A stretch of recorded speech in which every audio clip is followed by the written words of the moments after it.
this is your host. Today, we're going to learn about pressure builds diamonds. Okay, so this is an amazing experiment that shows how pressure can actually build diamonds. Now, for this experiment, we are going to use a special mixture that will allow us to visualize the process of diamond formation. The recipe for this mixture is given in the description below, but basically it consists of some simple ingredients that are mixed together and then melted down into a transparent liquid. Once the liquid cools down, we get these nice transparent crystals that look like tiny little diamonds. But the cool thing about these crystals is that they're actually pure silicon dioxide, which is the same composition as actual diamond. Now, to begin the experiment, we're going to weigh out all of the ingredients that we need. First up, we have 12 grams of sucrose, or table sugar. Next, we have 16 grams of sodium chloride, or salt. Then we add in 4 grams of citric acid.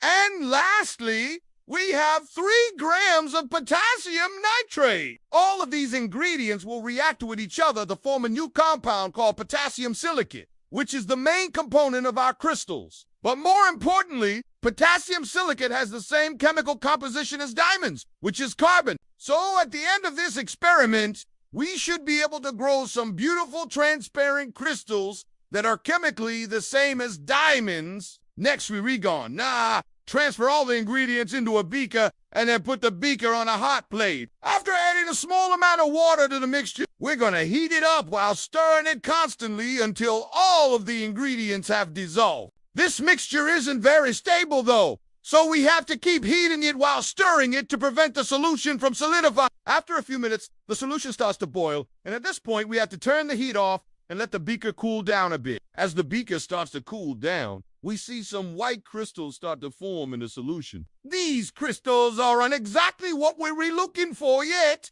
because they are not transparent and they are not diamond. But with a little bit more work, we can turn them into beautiful transparent crystals. To do that, we're going to pour the solution through a strainer to collect the crystals. The crystals are still a bit wet, so we're going to put them into an oven to dry them out. The temperature of the oven isn't really important here, but the most important thing is that the oven is turned on and that there is airflow over the crystals. This will help remove any remaining moisture from the crystals and make them nice and shiny. While the crystals are drying out in the oven, we can work on making a saturated solution. To do that, we're going to take a clean beaker and add about 100 ml of hot water to it. Then we're going to slowly add in some of the dried crystals into the beaker. We want to keep adding in more and more crystals until no more crystals can dissolve in the solution. At this point, we've made a saturated solution of potassium.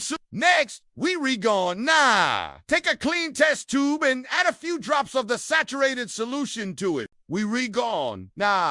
Place the test tube inside of a larger beaker and then fill the larger beaker with ice water. The reason why we're putting the test tube inside of an ice bath is to cool the solution down really quickly. This rapid cooling will cause the potassium silicate solution to supersaturate and become unstable. As it starts to crystallize, we'll see some needle-like crystals start to form in the test tube. It takes a few minutes for these crystals to form, but once they do, we can take them out of the test tube and see what they look like under a microscope. Under the microscope, we can see that these crystals are very long and thin. They kind of look like needles, which is why we call this process needle growth. Needle growth is a unique crystallization process where thin, long crystals form instead of the typical cubic-shaped crystals. Repeat this process a few more times just to make sure we get plenty of crystals. Now that we have a bunch of crystals, we can take them out and dry them. Once the crystals are dry, we can look at them under the microscope and see how beautiful they look.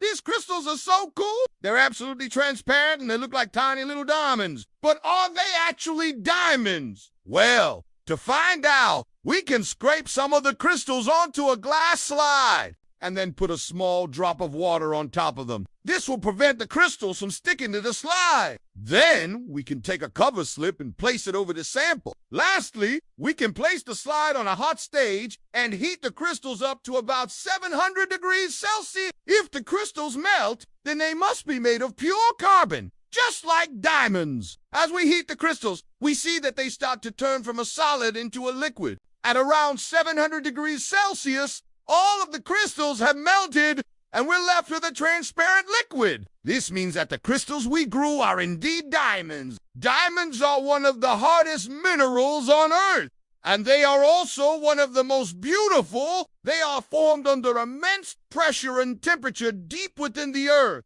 and they have been prized by humans for their beauty and durability for thousands of years. Diamonds are made of pure carbon atoms that are arranged in a specific crystal structure. This structure is what gives diamonds their hardness and their brilliance.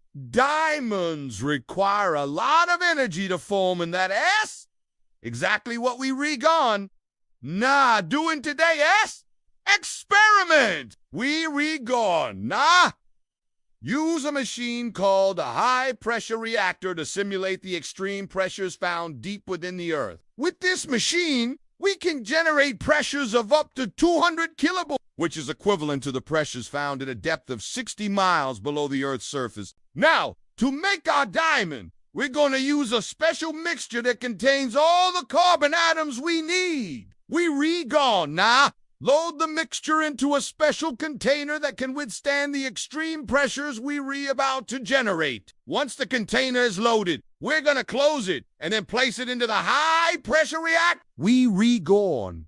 Start to pump the air out of the reactor and then backfill it with a small amount of an inert gas called argon. The argon gas helps to prevent any unwanted reactions from occurring while we're generating the high pressures. Now we're ready to generate our diamond. We're gonna start pumping the pistons on the high pressure reactor, and as we do, the pressure inside the reactor will start to increase. The pressure climbs higher and higher and higher until we reach our target pressure of 200 kilobars. At this pressure, the carbon atoms in our mixture will start to bond together and form a diamond crystal lattice.